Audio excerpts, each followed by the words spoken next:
Silence. A deafening silence had settled upon the hallowed halls of the Renwick Gallery. Where once vibrant colors danced, only stark emptiness remained. The walls, usually adorned with masterpieces, stood bare, their nakedness a testament to an unspeakable violation. The air, thick with the scent of aged wood and hushed whispers, seemed to crackle with an unseen energy. Something was amiss, terribly amiss. The morning had dawned like any other, the sun casting long shadows across the polished marble floors. Visitors, eager to lose themselves in the world of art, had queued patiently, their anticipation palpable.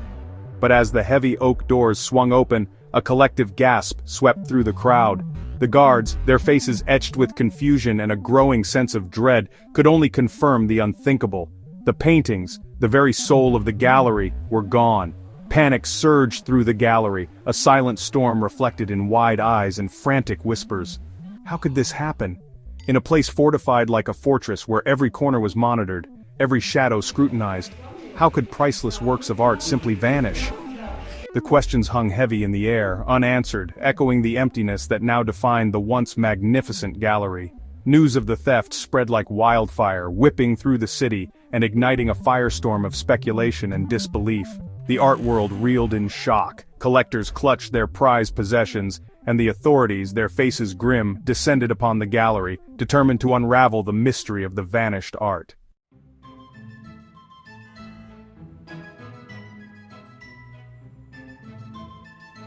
The Renwick Gallery, a venerable institution with a rich history, had always been a sanctuary, a place where art was not just admired, but revered. Its walls had borne witness to the evolution of artistic expression, from the delicate brushstrokes of the Renaissance masters to the bold, abstract statements of the modern era. Each piece, carefully curated and displayed, told a story, whispered secrets of bygone eras, and offered a glimpse into the soul of humanity. The gallery's collection was not merely a collection of paintings, it was a tapestry woven with threads of history, culture, and emotion. Each artwork held within its frame a piece of the past, a fragment of a story waiting to be told. The artists who had poured their hearts and souls onto those canvases were long gone, but their legacy lived on in the vibrant hues and the silent stories their paintings conveyed.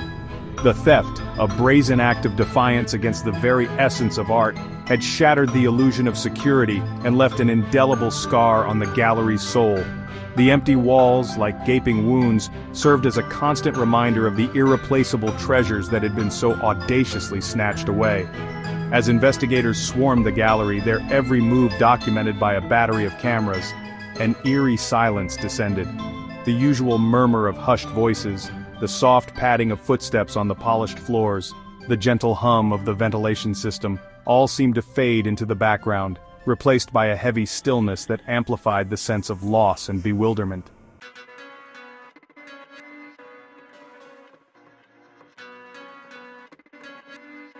Foremost among the stolen masterpieces was Whispers of the Past, a hauntingly beautiful portrait by an anonymous 18th century artist. The subject, a young woman with piercing blue eyes that seemed to follow the viewer's every move, had captivated art enthusiasts for centuries. Her enigmatic smile, at once alluring and unsettling, held secrets that whispered through the ages. Then there was Dance of the Shadows, a dynamic, almost chaotic depiction of a masquerade ball by the renowned Impressionist painter Jean-Pierre Dubois. The painting, a whirlwind of swirling colors and blurred figures, possessed an almost tangible energy. It was as if the canvas itself vibrated with the music and laughter of the scene it depicted. These paintings, along with a priceless collection of sketches by Leonardo da Vinci, represented the pinnacle of artistic achievement. Their value, far beyond any monetary worth, lay in their ability to transport the viewer through time, to connect them to the past, and to ignite their imaginations. Their disappearance had left a void, not just within the walls of the gallery, but within the hearts of all who had been fortunate enough to stand before them, to lose themselves in the stories they told, the emotions they evoked. The silence of the stolen canvases was deafening, a silent scream echoing through the art world.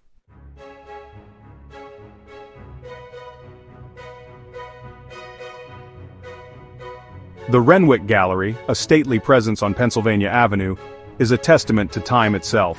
Built in 1859, its walls whisper tales of a bygone era. originally intended to house William Wilson Corcoran's art collection. The building's ornate facade and soaring arches stood out in the Capitol. Corcoran believed in art's power to elevate the human spirit.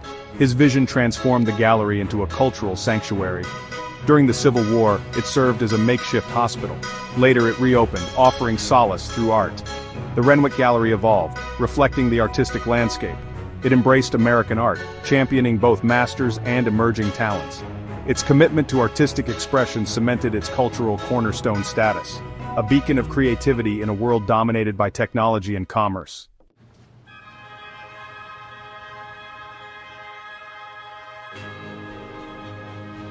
Section 2. Pillars of Time.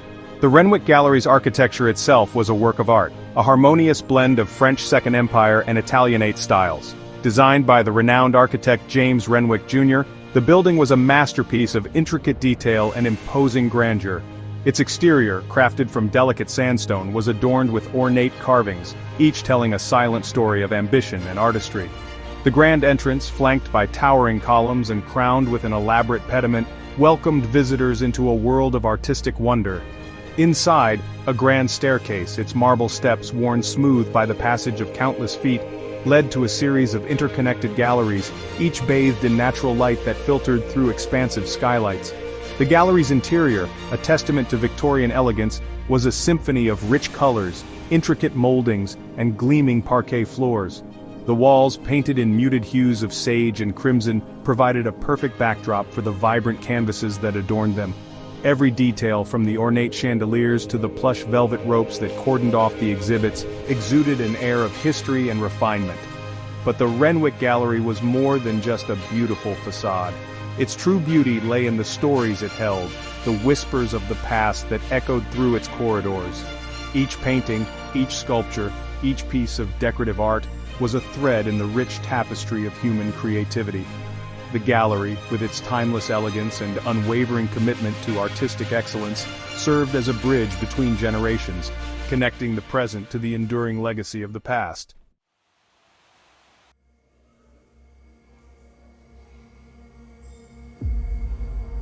Section 3. Guardians of a Legacy. The staff of the Renwick Gallery were more than just curators and security guards. They were stewards of a legacy, entrusted with preserving and protecting a priceless collection for generations to come. Their passion for art was evident in the meticulous care they took in displaying each piece, the reverence in their voices as they shared the stories behind the masterpieces. The curators, with their encyclopedic knowledge of art history and their keen eyes for detail, were the storytellers of the gallery. They meticulously researched each piece, tracing its provenance, uncovering hidden meanings, and breathing life into the artists who had created them. Their passion was contagious, their enthusiasm igniting a spark of appreciation in even the most casual observer. The security guards, often overlooked but always vigilant, were the silent guardians of the gallery's treasures. They patrolled the halls with quiet determination, their eyes constantly scanning for any sign of trouble. Their presence, while unobtrusive, served as a constant reminder of the preciousness of the collection they protected. The theft, a brazen violation of their trust, had shaken the staff to their core. The empty walls, a constant reminder of the irreplaceable loss, weighed heavily on their spirits. Yet, amidst the shock and disbelief, there was a steely resolve, a determination to do everything in their power to recover the stolen masterpieces and bring the perpetrators to justice.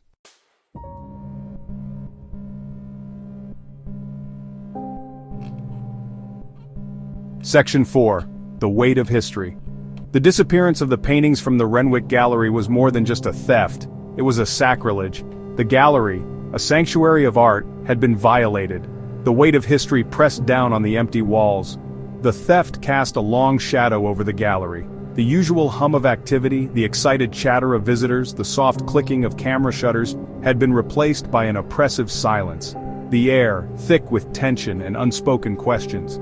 The theft was a stark reminder of the fragility of art, its vulnerability in a world driven by greed. The stolen paintings were fragments of history, pieces of a puzzle that could never be truly replaced. As investigators began their meticulous work, the art world held its breath. The question on everyone's mind was not just who had stolen the paintings, but why. What motivated this brazen act of cultural vandalism? Was it the work of a cunning thief driven by profit? Or did something more sinister lurk beneath the surface? A motive that went beyond the allure of monetary gain.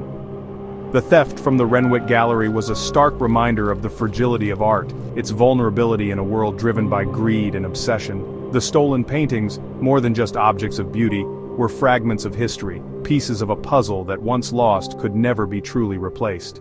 As investigators began their meticulous work, dusting for fingerprints, analyzing security footage, and interviewing staff and witnesses, the art world held its breath. The question on everyone's mind was not just who had stolen the paintings, but why. What motivated this brazen act of cultural vandalism? Was it the work of a cunning thief driven by profit, or did something more sinister lurk beneath the surface, a motive that went beyond the allure of monetary gain?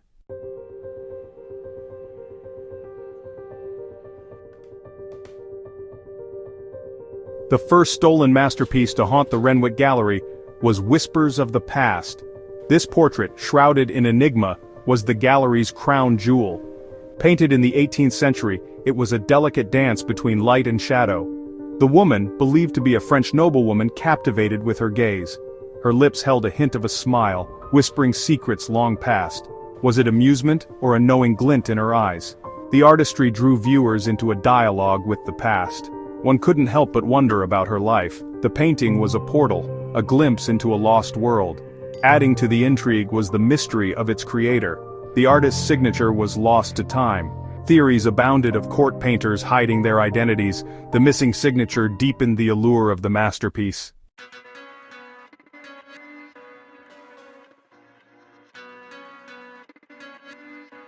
Whispers of the Past first came into the Renwick's possession in the early 20th century. A generous bequest from the estate of art collector and philanthropist Eleanor van der Linde. Van der Linde, known for her eccentric personality and her discerning eye for art, had reportedly discovered the painting in a dusty antique shop in Vienna. Upon its arrival at the Renwick, Whispers of the Past quickly became a visitor favorite.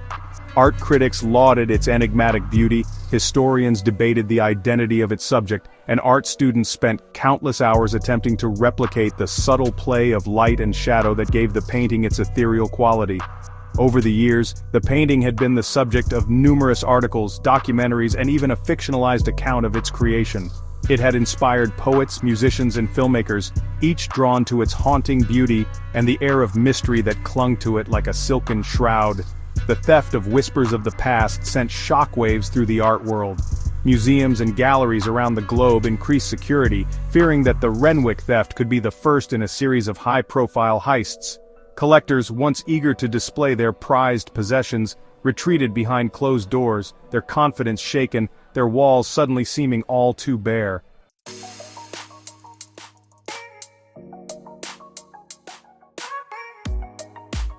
If Whispers of the Past was a study in stillness and secrets, then Dance of the Shadows was an explosion of movement and light.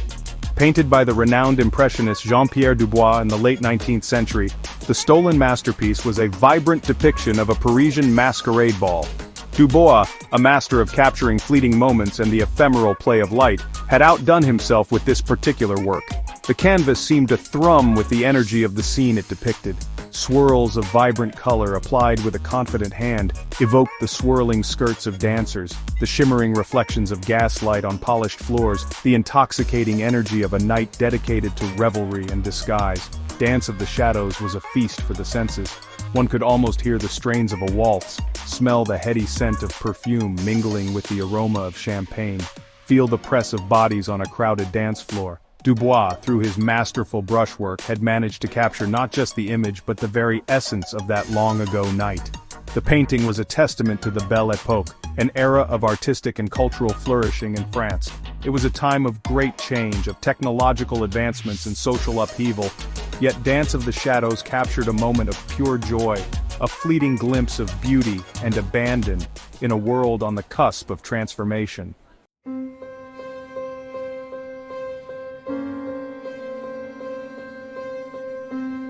Dance of the Shadows had been donated to the Renwick Gallery by Theodore Caldwell.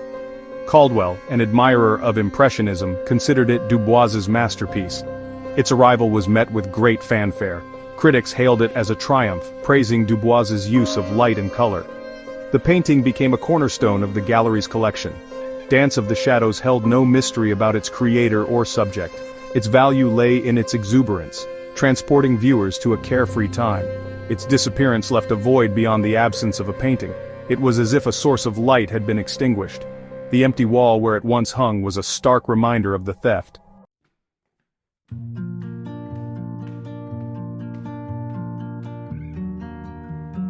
The day before the theft dawned like any other at the Renwick Gallery. The sun cast geometric patterns on the polished floors. The usual morning bustle filled the air. Security guards conducted their routine checks. Every corner was scrutinized with practiced ease. Motion sensors remained silent, their green lights blinking reassuringly. Security cameras transmitted a steady stream to the monitors. Visitors queued outside, their anticipation palpable. The Renwick Gallery never failed to draw a crowd. Tourists and locals waited for the doors to open. Inside, the paintings hung undisturbed. Whispers of the past captivated all who paused to admire it. Dance of the Shadows pulsated with the energy of unseen dancers.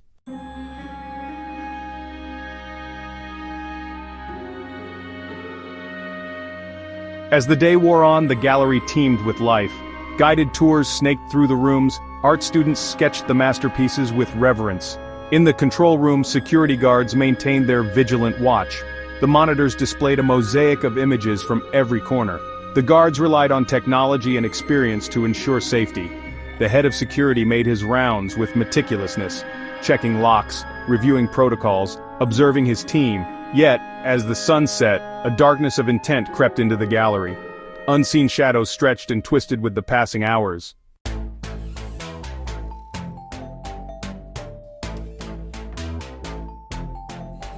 Subtle anomalies hinted at the impending theft.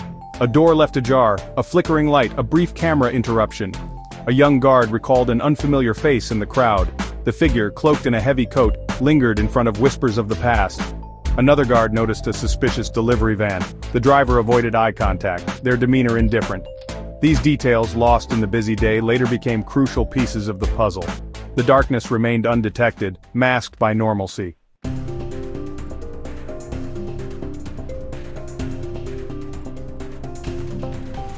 As the last visitors left, a profound silence descended. The air crackled with unseen energy. The paintings seemed to hold their breath. Security guards went through their closing procedures. Doors were locked, alarms set, the gallery became a fortress. Unbeknownst to the guards, the darkness was about to make its move. The calm before the storm had passed. The stage was set for an audacious theft. The silence was the pregnant pause before a thunderclap.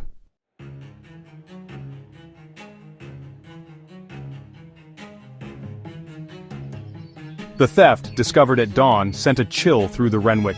Security footage became the threads of an unraveling tapestry. Investigators huddled around monitors, scanning grainy images. The footage played out like a surreal film. Visitors milled about, oblivious to the impending disruption. Guards went about their rounds, unaware of the looming theft. Time warped and distorted in the security footage. Hours compressed into minutes, minutes stretched into speculation. Investigators rewound, paused, replayed, seeking the moment of fray. The weight of expectation pressed down on the control room. The footage felt like a cruel joke, mocking their efforts.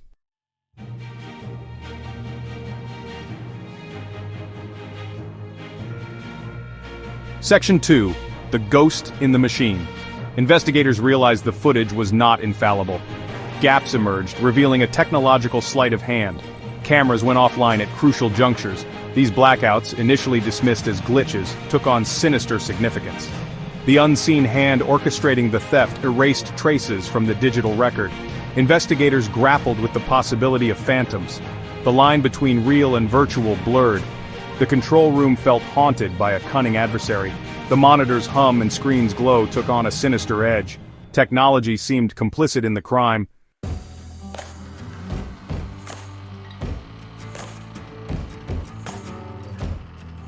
Section 3. Blind spots and blackouts. Security footage revealed a pattern to the blackouts.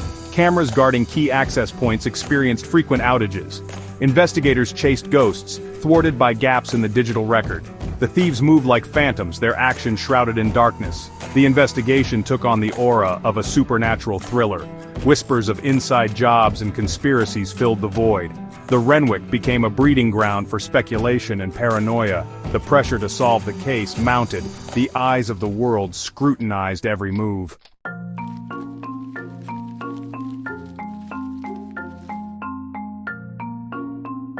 As weeks passed, the investigation reached a standstill. Security footage became a source of frustration. The thieves vanished without a trace. The empty walls of the Renwick loomed large. The stolen masterpieces became symbols of loss. The investigation lost momentum. The Renwick's reputation was tarnished. A small team of investigators clung to the belief that the truth was out there. The theft struck at the heart of their understanding of the world.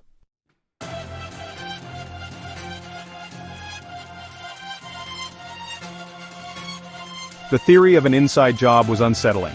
The Renwick was a fortress built on trust. Could a disgruntled employee have orchestrated the heist? Investigators scrutinized employee records for signs of deception. Interviews were conducted, alibis checked, but the puzzle pieces refused to fit. The staff found themselves under suspicion. Doubt poisoned the atmosphere, turning colleagues into suspects. The theory raised more questions than it answered. Was the truth a conspiracy involving multiple players?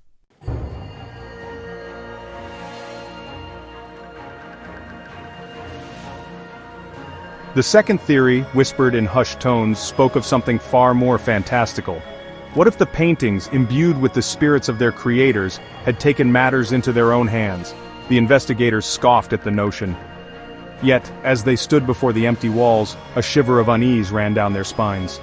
The Renwick, stripped bare of its treasures, felt different, the air thick with an unseen energy. The security footage offered no solace, the gaps and flickering lights unsettling. Could these be mere glitches, or glimpses into a realm where masterpieces choose their own destiny? The theory resonated with a primal fear, a deep-seated unease at forces beyond control.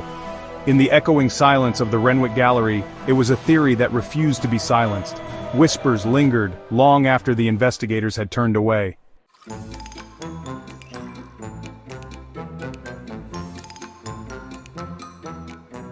The Renwick Gallery, once a symphony of color and light, stood hushed, its silence a deafening testament to the mystery that lingered within its walls. The stolen masterpieces, their vibrant stories silenced, their physical presence reduced to empty frames and haunting memories, had become enigmas, their fates intertwined with the very essence of the museum they had vanished from. The investigation, though officially cold, continued to haunt the minds of those who had dared to venture into the labyrinthine heart of the case. The security footage, replayed countless times, offered no solace. Its missing frames, its flickering shadows, only serving to deepen the mystery. Had the thieves, masters of both the physical and digital realms, outwitted not just the Renwick's security measures but the very fabric of reality itself? Or had the paintings, imbued with the spirits of their creators, with the weight of history and the whispers of countless admirers, chosen their own destinies, slipping their mortal bonds to exist in a realm beyond human comprehension? The question lingered as unanswered as the faint scent of linseed oil and turpentine that clung to the air, a phantom aroma in a space stripped bare of its former glory. The Renwick Gallery, its wounds still raw, its future uncertain, stood as a solemn reminder of the power of art to both captivate and confound, to inspire awe and ignite the darkest recesses of human desire.